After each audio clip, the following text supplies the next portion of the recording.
The Everwood estate shimmered like a dream that spring evening. Chandeliers glowed softly above rows of white roses and gold-trimmed tables. Everyone was smiling, rehearsing for what was supposed to be the happiest day of my daughter's life. I'm Richard Hale, founder of Hale Construction, and for most of my 55 years, I thought I'd seen it all. Ruthless business partners, failed projects, long nights, building an empire from nothing. But none of it compared to what it means to raise a daughter alone. Emily was everything to me, my only child, my compass since her mother, Laura, passed away 6 years ago. She's smart, funny, and creative, a talented interior designer who helped breathe new life into our family business. Still beneath that confidence, she's always carried a quiet insecurity about her appearance. No matter how often I told her she was beautiful, the world had already whispered something cruel in her ear. So when Nathan Cross entered her life, I felt relief. He was charming, confident, a young developer who seemed to adore her. He made her laugh again, made her believe she was worthy of love.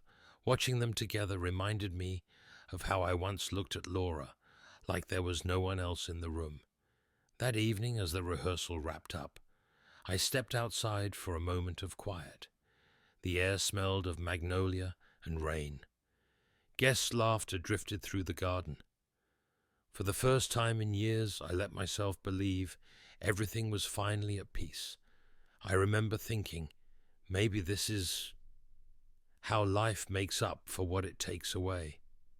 But a few steps later, I heard something I wasn't supposed to hear. Voices, low, sharp, coming from behind the old oak trees near the pavilion. I almost walked away. I wish I had, because what I heard next made my blood run cold. I only stepped outside to catch my breath. The air smelled clean with that faint sweetness of magnolia that always reminds me of Laura. Guests were still laughing inside, the manor music drifting through the open doors.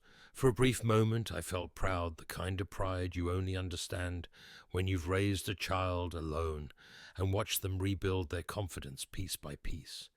Then I heard voices, low, muffled, coming from the old pavilion hidden behind the oak trees. At first I thought it was two guests talking privately, but one of the voices. I knew it instantly. Nathan. There was something different about his tone, colder, sharper, almost cruel. I moved closer, careful not to make a sound, and then I heard the sentence that froze me where I stood. He said, "I feel sick every time I have to kiss that fat pig." For a second I couldn't breathe. My mind couldn't process it. This was the man who told my daughter she was beautiful, the man who promised to protect her, love her, cherish her. Before I could react, another voice joined in, a woman's, Clara Wade. Nathan had introduced her as a colleague, though I'd always noticed the way her hand lingered on his arm, a bit too long. She laughed softly and said, "You're terrible." Nathan replied without hesitation, "Trust me, it's not easy. But it'll all be worth it once I'm married to her. Her dad's company alone is worth 20 million. The moment the papers are signed, I'll have access to everything. The land, the contracts, the money. I just have to survive the wedding night." I felt something inside me crack. Not just anger, something deeper. That helpless, suffocating pain only a parent can feel when their child is being used.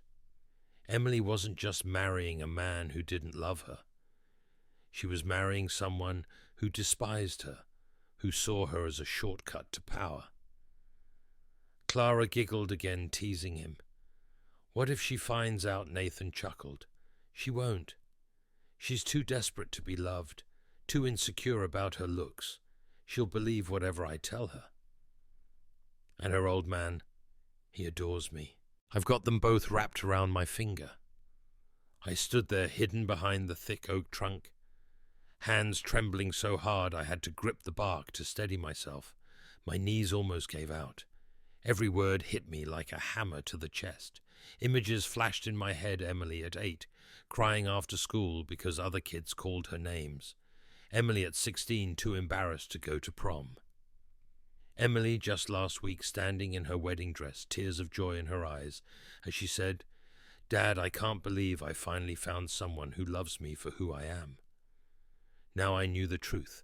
The man she thought loved her was laughing about her behind her back. The woman he claimed was a business partner was his lover, and the life they planned to build together was nothing but a trap. I felt my blood boil, but my fear was stronger. What could I do if I told Emily? She wouldn't believe me. She'd think I was jealous, overprotective, maybe even trying to ruin her happiness. Nathan was clever, the kind of man who could twist any story until the truth sounded like a lie. But standing there under that old oak tree, I made a promise to myself. No matter what it cost me, I wouldn't let my daughter marry a man who saw her as a paycheck. I stepped out of the shadows, my heart pounding like a drum. I was done hiding. I couldn't stay hidden any longer. Every word I'd heard behind that oak tree kept echoing in my head like a drumbeat. My heart was pounding so hard it hurt. Somewhere deep inside, anger pushed past the fear. I stepped forward. My shoes crunched on the gravel path, and both of them turned. Clara's face went pale the instant she saw me. She knew. Her lips parted like she wanted to explain, but no words came out. She grabbed her purse and hurried away, her heels clicking fast against the stone. Nathan didn't move. He just stared, and in the soft garden light, I could finally see him for what he really was. The polite smile he had worn for months twisted into something cold, a predator sizing up his prey. He straightened his tie and said, "Calm as ever, Richard. You startled me. Clara and I were just talking business." I didn't take his hand when he offered it. I just looked at him. "Business," I said. "Is that what you call it now?" He hesitated for a second, his charm flickering. "I'm not sure what you think you heard. Do you love my daughter, Nathan?" He laughed, but it didn't sound like laughter. "Of course I do. You're scaring me here." I heard every word I said quietly. Everything you said about Emily. About her being, I couldn't even finish the sentence. About how you planned to take over my company. About the money. For a second I saw something shift in his eyes. The mask fell away completely. The charm, the confidence, all gone. What was left was something raw, ugly, dangerous. "You heard wrong, old man." "No," I said, stepping closer. "I heard you mock her. I heard you call her desperate. I heard you say you've got us both wrapped around your finger." He took a slow step toward me, lowering his voice. "You didn't hear anything. And even if you did, no one's going to believe you." My fist tightened, but I forced myself to stay calm. "She deserves to know who you really are." "The truth," he sneered. "The truth is, your daughter should be grateful anyone wants her at all. Look at her. Really look at her. I'm doing her a favor." That line, those words, cut deeper than anything I'd heard in my life. Every ounce of restraint I had left started to crumble. Before I could speak, he shoved me hard. His strength caught me off guard. My foot slipped on the edge of the path, and I went down hard onto the gravel. My head struck a planter. The pain was sharp, sudden. Warm blood ran down my temple. I blinked through the dizziness and looked up at him. He stood over me, adjusting his cufflinks like nothing had happened. "Here's some advice, old man. Stay out of my way. Emily and I are getting married tomorrow, and there's nothing you can do about it." He leaned down until his face was inches from mine. His voice dropped to a whisper. "If you try to interfere, if you breathe one word of this to her, I'll make sure she thinks you've lost your mind. She trusts me completely. You're just a bitter old father who can't let go. Who do you think she'll believe?" And then he walked away, leaving me on the cold stone path, blood mixing with the dirt, his words echoing in my head long after his footsteps disappeared. I lay there, for a long time, staring up at the dark sky through the branches. My body ached, but the pain in my chest was worse. It wasn't just humiliation, it was heartbreak. Because for the first time in my life, I realized my daughter might not believe me, even if I told her the truth. When I finally made it back to the manor, my shirt was stained with blood and dirt, and my hands wouldn't stop shaking. I must have looked like a madman, but all I could think about was Emily. I needed to tell her the truth before it was too late. I went straight to her room. The door was half open and I could hear the faint sound of her humming, that same soft tune her mother used to sing when she was nervous. For a second I hesitated. I didn't want to ruin her happiness, but I couldn't stay silent. "Emily," I said, stepping inside. She turned eyes wide and gasped when she saw the bandage forming on my forehead. "Dad, what happened?" "Listen to me," I said, trying to keep my voice steady. "Nathan isn't who you think he is. I overheard him tonight in the garden with that woman, Clara. He called you names, awful names. He said he's marrying you for the company, for the money." She froze and then her face hardened. "No, Dad, stop. Emily, please, I'm telling you the truth." Her voice broke, but her words were sharp. "You've been suspicious of him since the beginning. I knew this would happen. You just can't let me have a life without you controlling it." The words hit me harder than Nathan's shove had. "Controlling," I whispered. "Emily, everything I've ever done was to protect you." "Protect me from what?" "From being happy," she snapped. "You don't like that I chose someone on my own. You think no one's good enough for me. You're jealous, Dad. Admit it." I opened my mouth, but no sound came out. The look in her eyes wasn't anger, it was pain. She truly believed I was trying to destroy her happiness. "Please," I said softly, "just talk to Nathan again. Look him in the eye and ask him what he said to Clara tonight." Her lips trembled. "I don't need to ask him anything. I trust him." That sentence broke something inside me. I felt the air leave my lungs. She took a shaky breath, then turned away. "Dad, I think you should go. I don't want any more drama before the wedding. Emily, don't do this." She faced me again, her voice trembling. "If you love me, respect my decision. Don't come to the ceremony tomorrow. Please." The word "please" didn't sound like a request, it was a wall, a barrier between us. I stood there staring at my daughter, realizing I had just lost the one person I thought I could never lose. I wanted to shout, to shake her, to make her see what was happening. But I saw Laura, in her that same stubborn kindness, that same need to believe in love, even when it hurt. So I nodded, "If that's what you want." I left her room and walked down the long hallway past the flower arrangements and wedding decorations, each one a reminder of how far gone things had already gone.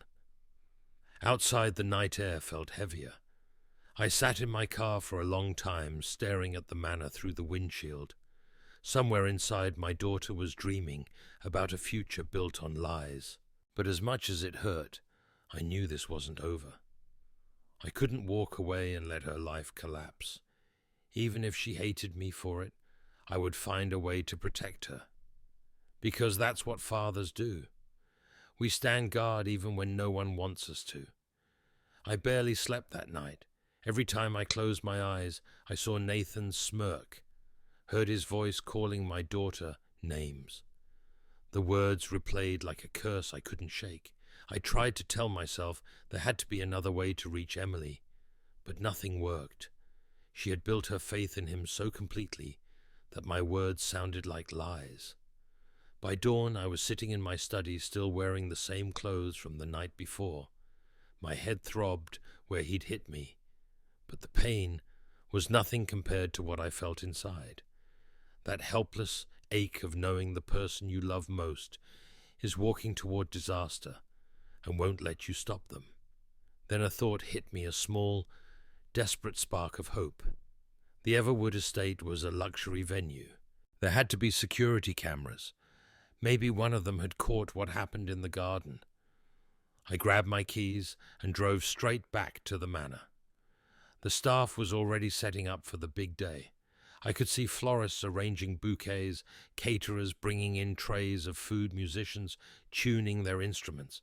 Everyone was busy creating the illusion of a perfect wedding. I found a security guard near the service entrance, a man in his late 40s, with tired eyes and a name tag that read George Miller. "Excuse me," I said, trying to sound calm, even though my voice trembled. "I'm Richard Hale. My daughter's getting married here today." He smiled politely. "Congratulations, sir." I hesitated, then spoke quickly. "I need your help. Last night something happened in the garden pavilion. I think there might be security footage. Please, it's about my daughter's safety." He studied my face, his expression shifting as he noticed the bruise on my temple and the exhaustion in my eyes. "What kind of incident?" I overheard something. "Dangerous. When I confronted them, one of them attacked me." George frowned. "I can't show footage without management approval." I felt panic rising. "Please, I'm not asking for gossip or favors. I just need to see it. You're a father, right? If someone was planning to hurt your child, wouldn't you want to know the truth?" He went quiet for a long moment, then sighed. "I've got a daughter in college. If she were in trouble, I'd do the same thing." He glanced around, then lowered his voice. "Come with me, but this stays between us." He led me down a narrow hallway to a small security room filled with glowing monitors. Rows of black and white footage flickered on the screens, empty hallways, parking lots, the garden. He sat down and started typing. What time, he asked. "Around 8:30 last night. The pavilion by the oak trees." He nodded and pulled up the feed. The footage was grainy but clear enough to recognize the silhouettes.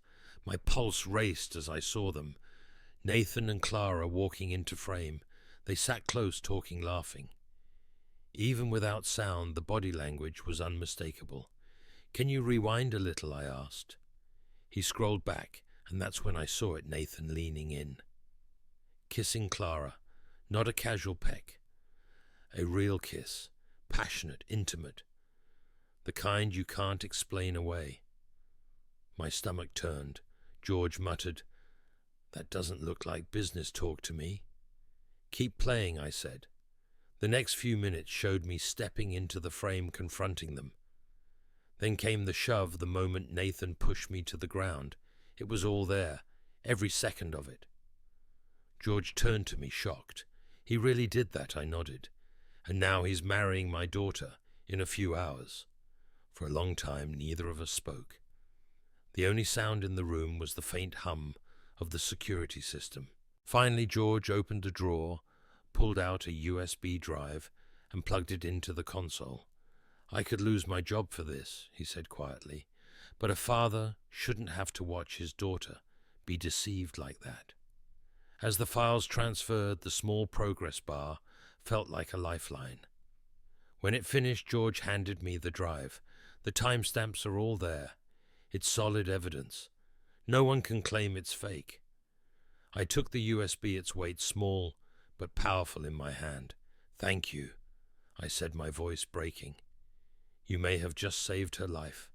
He looked at me and said, "What are you going to do?" Now I stared at the screen one last time, at the man who had fooled us both, and answered, "I don't know yet. But whatever it takes, she's going to see the truth." As I walked out into the sunlight, I slipped the USB into my jacket pocket. The morning was bright, almost too bright, as if mocking the chaos inside me. That tiny flash drive could either save my daughter or destroy her wedding. And I knew I didn't have much time to decide which one it would be. By the time I got home, it was almost 10 in the morning. The sun was pouring through the windows, lighting up the house I had built brick by brick for my family. It should have felt warm, but everything inside me was cold. I sat down at my desk, the USB drive resting in my palm. That tiny piece of plastic held my daughter's future proof, that the man she loved was a fraud. But proof only mattered if she saw it, and that was the hardest part. I took a deep breath and called Emily. Straight to voicemail. "Sweetheart, it's Dad. I have something you need to see. It could change everything. Please call me back." I waited. 5 minutes, then 10. Nothing. I tried again, sent a text this time. "I found evidence of what I told you last night. Please let me explain." The message delivered but stayed unread. I could almost picture her, surrounded by bridesmaids, everyone laughing, curling her hair, telling her how beautiful she looked. She'd be smiling, pretending she wasn't nervous, believing that today was the beginning of her fairy tale.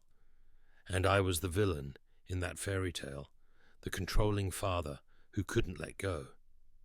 Another hour passed, still nothing. I realized then that she wasn't going to call. She had chosen to believe him over me.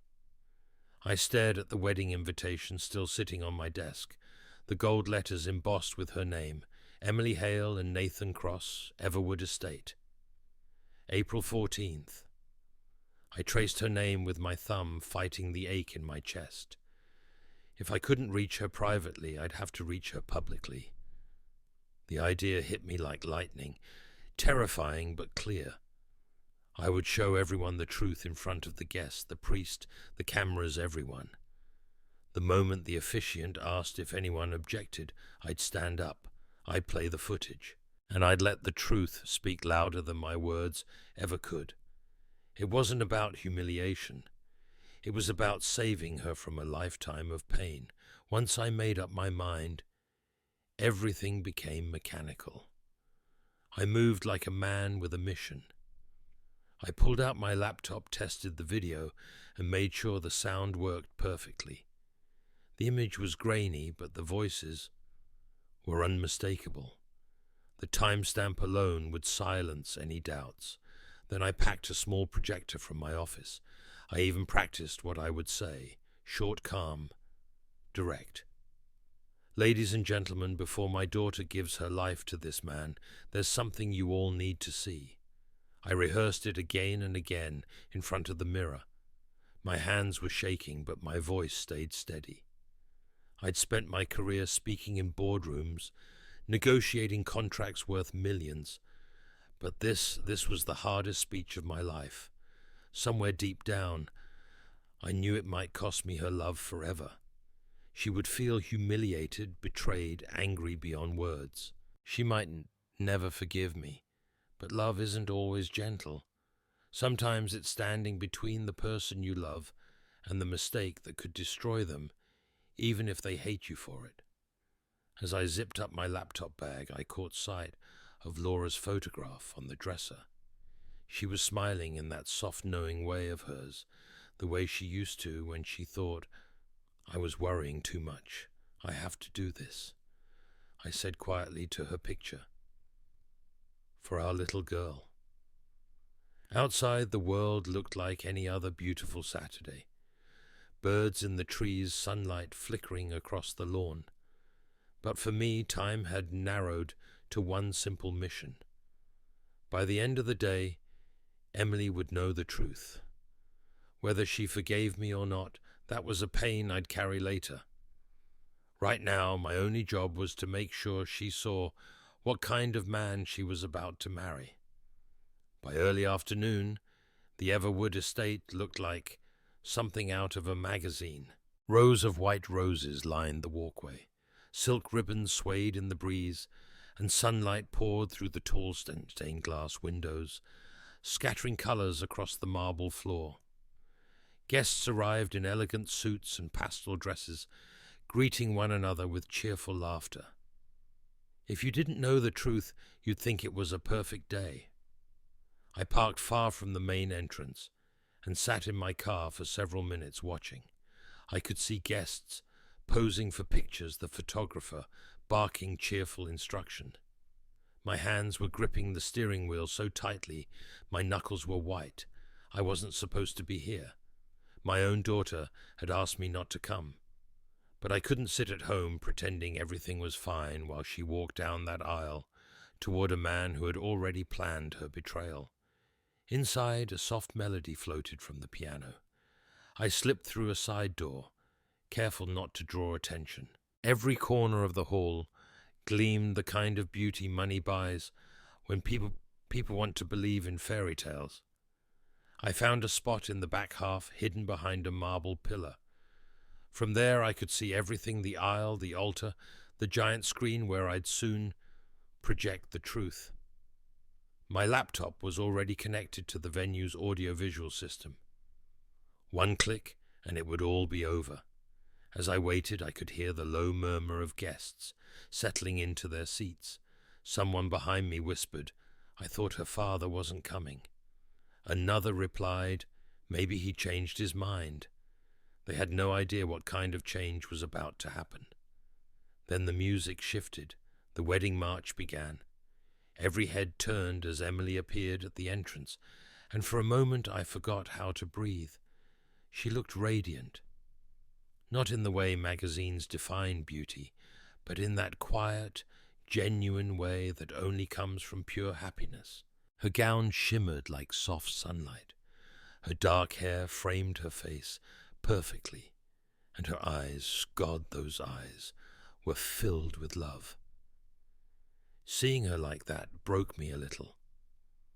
For a second I almost believed I should let it happen, that maybe she'd be safer in her illusion than shattered by the truth. But then I saw him, Nathan, standing at the altar, smiling like the world belonged to him. His jaw was tight, his hands fidgeting just slightly. He wasn't nervous, he was scared. Our eyes met across the crowd. His expression froze. I saw panic flash in his face just for a moment, before he quickly masked it with that practiced, charming grin. But I'd seen it. The fear. Emily's gaze followed his and landed on me. For a moment her smile faltered. Confusion crossed her face, then disbelief, and finally something close to anger. I could almost hear her thoughts. "Why is he here? I told him not to come." The music continued. She walked slowly, gracefully, clutching her bouquet like a lifeline. Every step she took brought her closer to the altar, closer to the man who had lied to her, and closer to the moment I'd have to decide whether to destroy her dream or watch her destroy her life. I felt my chest tighten. My pulse echoed in my ears. I told myself to wait, to breathe, to time it perfectly. The officiant's words would be my cue. I'd let him speak, let everyone settle into that calm rhythm, the false peace before the storm. I kept replaying it in my head, the footage, the gasps, the truth bursting out of the speakers like a tidal wave that no one could stop. And yet a part of me still hesitated, because I knew that once I spoke, nothing would ever be the same again. There would be no going back. If I stood up and revealed everything, I might save my daughter's life, but I would almost certainly lose her love. I looked at her again, my heart breaking and steadying all at once. This was the hardest kind of love, the kind that hurts you to do what's right. And as the priest began to speak, his voice echoing through the grand hall, I whispered to myself, if I say it now, I may lose her forever. But if I don't, I lose her completely. The ceremony moved forward with quiet elegance. The officiant's voice carried through the grand hall, his words soft and solemn, beneath the glow of chandeliers. Emily stood beside Nathan, her hand resting lightly in his. From the back of the room I could see the tremble in her fingers, the nervous kind of excitement every bride feels. For a moment I almost believed I should stay silent. Let her have her day. Let her hold on to that fragile happiness, even if it was built on lies.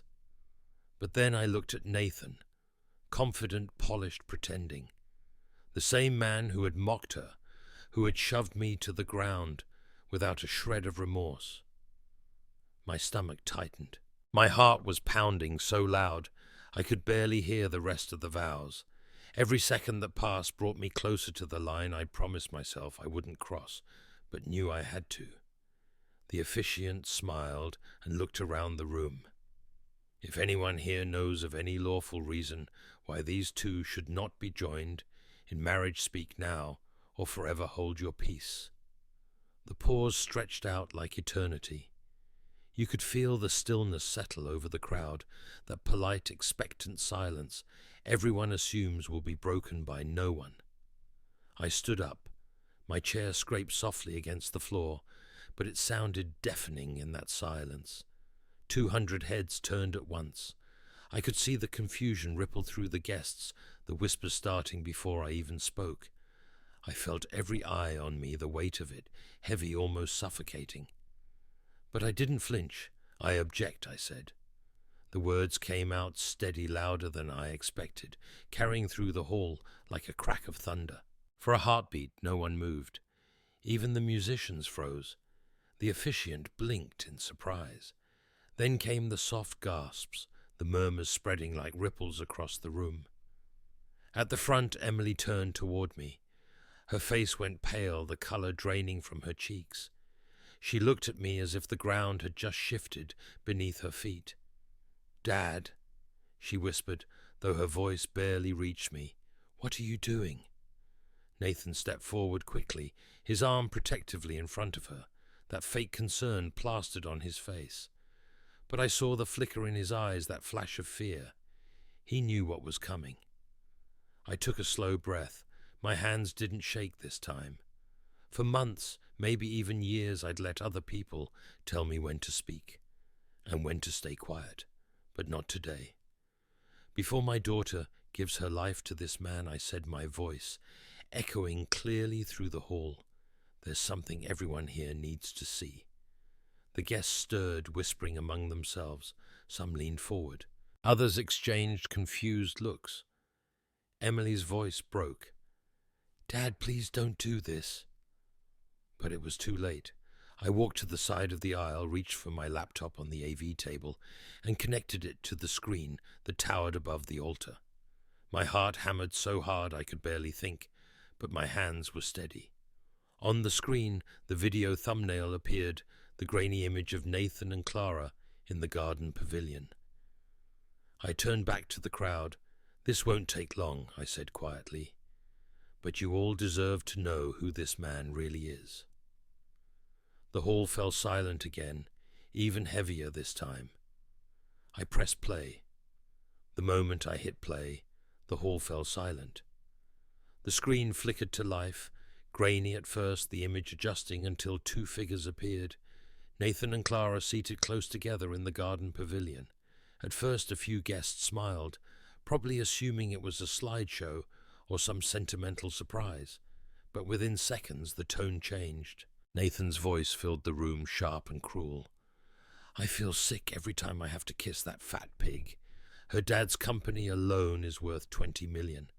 Once I'm married to her, I'll have access to everything." Gasps rippled through the crowd.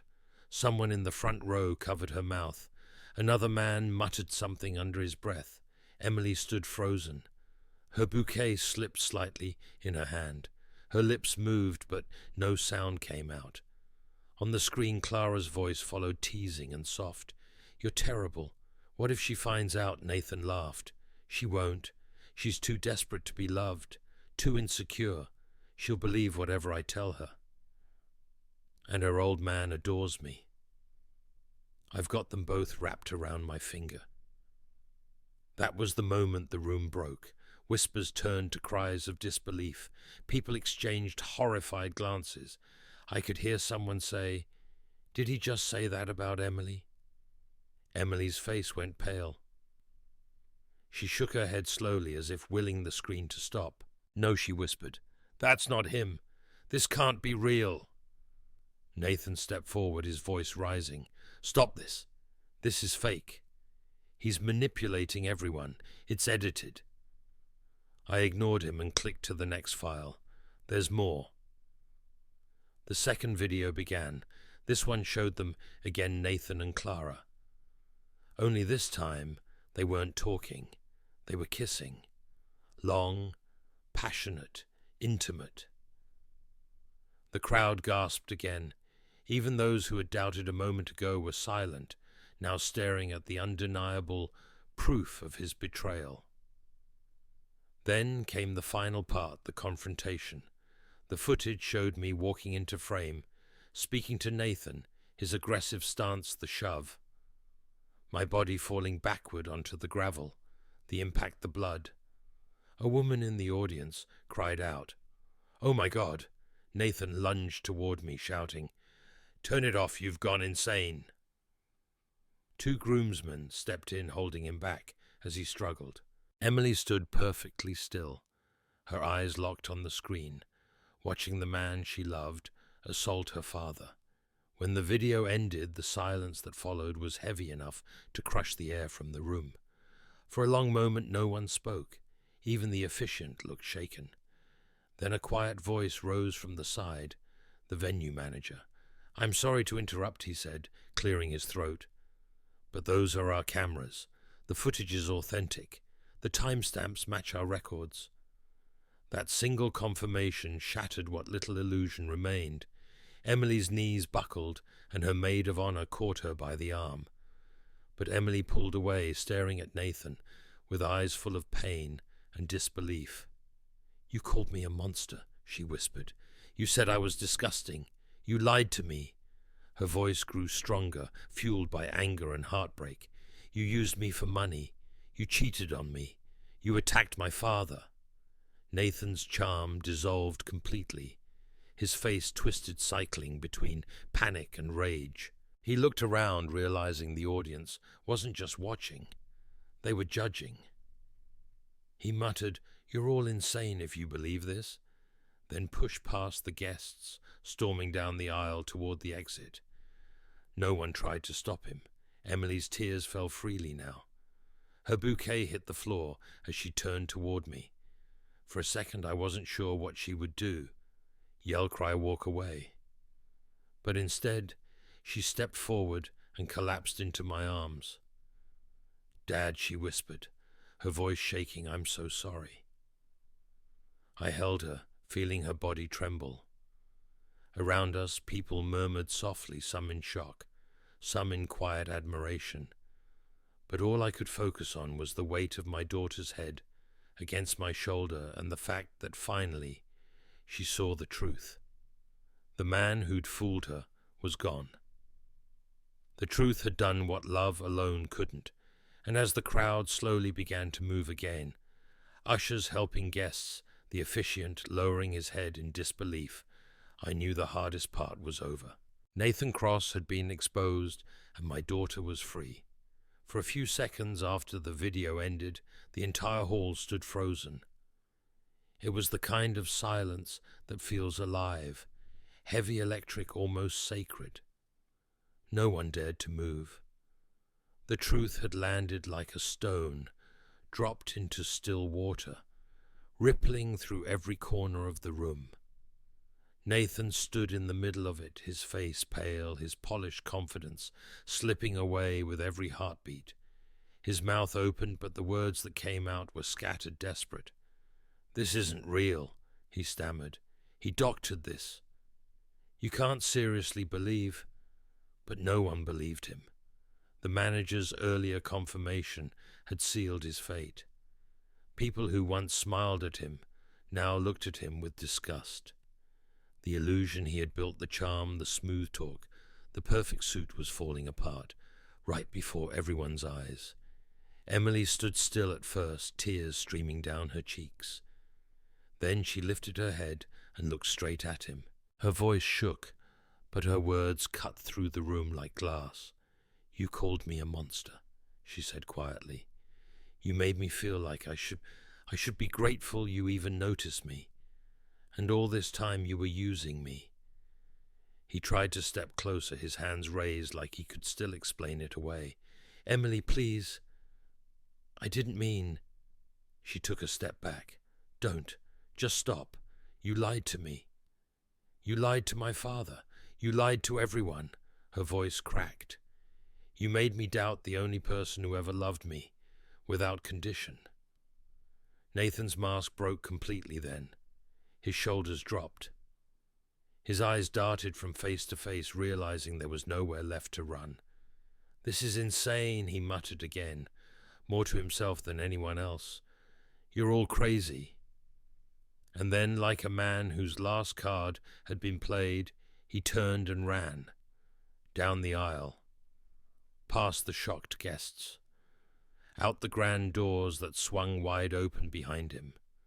The sound of his footsteps echoed against the marble, fading into nothing. No one followed him.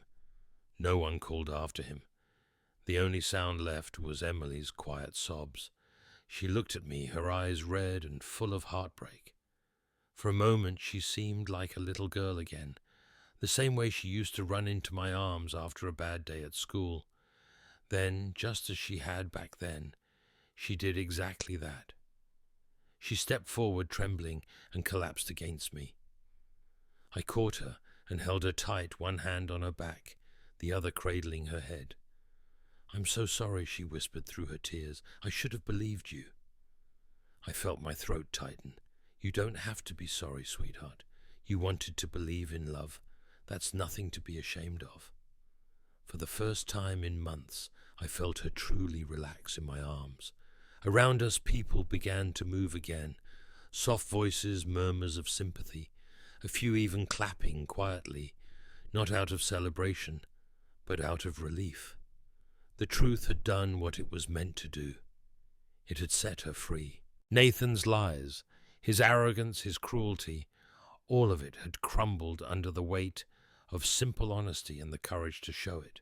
I looked up at the screen one last time, now frozen on his face mid-denial, and felt an odd calm settle over me. Justice, I realized, doesn't always come with noise or applause. Sometimes it's just a quiet moment when the truth stands tall and the lies finally run out of breath. That moment in that hall filled with shattered dreams and wilted flowers, I knew one thing for certain. My daughter was free, and for the first time in a long while, so was I. The hall was quiet again. The music had stopped. The guests had mostly left, and the once bright flowers were beginning to wilt under the weight of the afternoon heat. It looked nothing like the place where my daughter had almost said her vows a few hours earlier. Emily and I sat side by side in the front row, still in our formal clothes. The silence between us wasn't awkward. It was heavy, yes, but peaceful, like two people finally breathing again after surviving a storm. Her wedding gown was wrinkled. Her mascara streaked down her cheeks. I must have looked just as worn out the father who had crashed his own daughter's wedding and turned it upside down. For a long time, neither of us said anything. We just sat there, the sound of the wind outside filling the empty room. Finally she spoke. Her voice was soft, raw from crying. "I'm so sorry. I should have listened to you." I looked at her, really looked at her, my little girl, grown bruised but still standing. "You have nothing to be sorry for," I said quietly. "You believed in someone because you wanted to see the good in him. That's not a weakness, Emily. That's what makes you who you are." She wiped her tears with the back of her hand. "But I chose him over you. I called you controlling. I told you not to come." I took her hand, her fingers still cold from all that had happened. "You loved with your whole heart. You wanted to believe love could heal everything. There's no shame in that." For a moment she leaned her head on my shoulder, just like she used to when she was a child. The weight of her against me felt both familiar and fragile. "Mum would have seen through him," she said softly. I smiled, though my chest tightened. Your mother always had a gift for that. She used to say, "Real love makes you feel more like yourself, not smaller." Emily nodded, her eyes distant. "He made me feel like I had to shrink to fit into his world, like I wasn't enough unless I changed." "Then he never really loved you," I said, "because love doesn't ask you to erase who you are. It helps you stand taller." We sat there for a long while after that, just talking, Not about the wedding or the humiliation, but about life, about second chances, about how easy it is to confuse attention for affection. As the sunlight shifted through the stained glass coloring the floor in gentle shades of red and gold, I felt something lift inside me, the kind of peace that only comes when forgiveness replaces anger. "Do you forgive me?" she asked quietly. I squeezed her hand. "There's nothing to forgive." She smiled faintly. "No, Dad.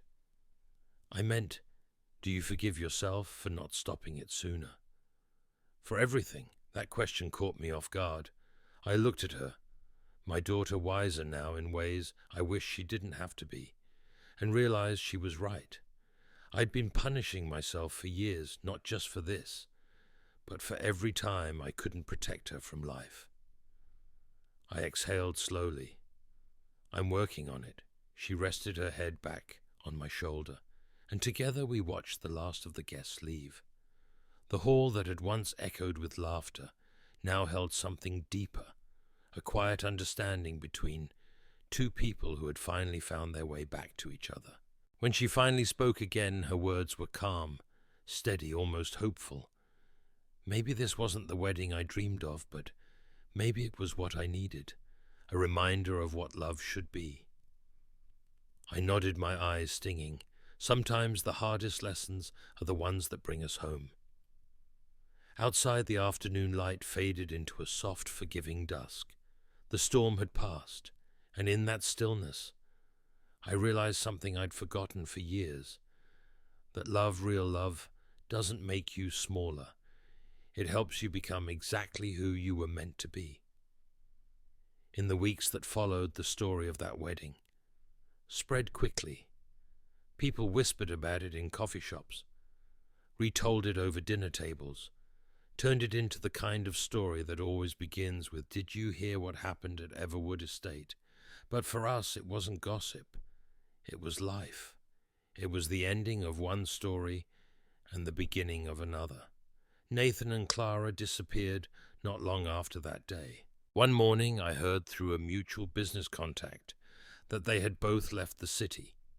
Some said they fled to avoid the humiliation. Others claimed Nathan tried to start over in another state. It didn't matter. Wherever they went, they carried the weight of what they'd done. A few months later, I got a call from a colleague in the real estate world. Nathan's company had officially gone under. His investors pulled out his accounts, froze, and his reputation was finished. It was strange. I didn't feel angry or vindicated. Just done. Sometimes justice doesn't roar. It simply closes the book. Emily and I never spoke of them again. There was no point. We'd already lost enough time to lies and betrayal. Instead, we decided to focus on the one thing we could still control, our future. For a while, the house felt quieter than usual. Mornings were slow, marked by the smell of coffee and the sound of pages turning instead of laughter. But healing doesn't announce itself. It comes in small ways, a conversation that doesn't hurt anymore, a day that passes without thinking about what was lost, a smile that feels real again. Emily threw herself into work at Hale Construction, but not in the same way as before. She wasn't trying to prove anything anymore. She started sketching designs for a new housing initiative, affordable homes for families who couldn't dream of places like Everwood Estate. "I want to build something honest," she said one morning. "Something that makes people feel safe." I remember looking at her, then seeing a strength in her I hadn't seen before. She wasn't just surviving what had happened, she was transforming it. One evening, as we locked up the office together, she turned to me and said, "You know, Dad, losing him hurt. But maybe I needed to lose him to find myself again." Her words hit me in a way I didn't expect. Because that's exactly what life does. Sometimes it takes away what you think you can't live without, only to give you back something stronger. We stopped living in the past after that. I stopped replaying the confrontation in my head. Emily stopped asking why. and slowly the noise of what happened faded into the background, replaced by something simple and beautiful. Peace. Every now and then, I think about Nathan and Clara not with bitterness, but with a quiet reminder. People who build their lives on deceit eventually collapse under the weight of their own lies. It's not revenge that brings peace, it's truth. And as for us, we learned that sometimes the greatest victories aren't loud or dramatic. They're the quiet mornings spent rebuilding the laughter that returns when you least expect it, and the peace that comes from knowing you chose honesty over illusion. That was the real ending to our story, not the scandal, not the downfall, but the quiet rise that came after. Time has a strange way of healing. It doesn't erase what happened, it just softens the edges until the pain becomes part of the story, not the center of it. Months passed and life slowly found its rhythm again. The headlines about the wedding scandal faded, the whispers stopped. The phone calls from curious acquaintances dwindled. What was left was simple, quiet life, and that was exactly what we needed. Emily took over a new project at our company, one she named Hale Homes. It wasn't about luxury or prestige this time. It was about purpose. Affordable housing for working families, single parents and young couples who wanted a safe place to start their lives. I want to build homes that give people hope, she told me one morning as she spread blueprints across my desk. Her voice carried a conviction I hadn't heard before, calm, confident, sure of itself. Watching her in that moment, I realized she no longer needed anyone's approval, not mine, not the world's, and certainly not a man's. She had found something far more powerful, her own worth. She began visiting build sites, rolling up her sleeves, walking through half-finished homes with mud on her boots and a hard hat on her head. The workers respected her, not because of her last name, but because she earned it, through compassion, integrity, and vision. One afternoon, as we stood outside a nearly finished house, the sunlight hit her face just right, and for the first time since her mother passed, I saw that same quiet strength again. Laura would have been proud of her, not because Emily was successful, but because she had finally come home to herself. There's a kind of freedom that only comes after you've been broken and rebuilt. Emily had found it. And in a way, so had I. We no longer talked about the past in hushed tones. The betrayal, the wedding, the lies, they became stories we could tell without bitterness because they had already served their purpose. They had taught us who we were and what mattered most. In time, Hale Homes became more than a company. It became a mission, a way to honor Laura's memory, a way to rebuild trust in a world that sometimes feels too fragile. And me, I stopped being just a protector. I started being a partner. I learned that loving someone doesn't always mean standing in front of them to shield them from pain. Sometimes it means standing beside them while they grow through it. Looking back, I don't see a tragedy anymore. I see transformation. The truth had freed us. Trust had been rebuilt.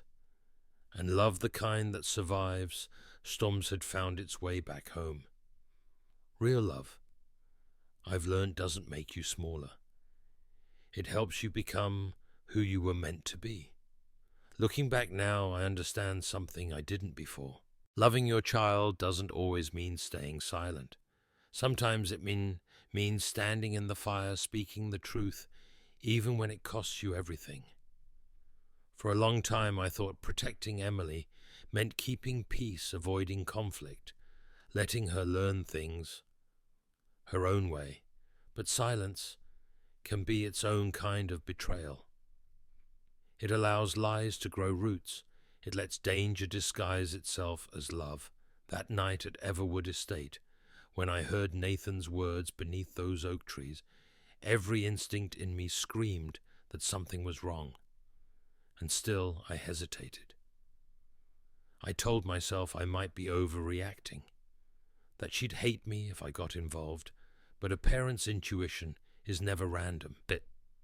It's the quiet voice of love sharpened by years of sacrifice and sleepless nights. We hear danger before anyone else does, and when we ignore it, we pay the price. I don't regret what I did. I regret almost not doing it.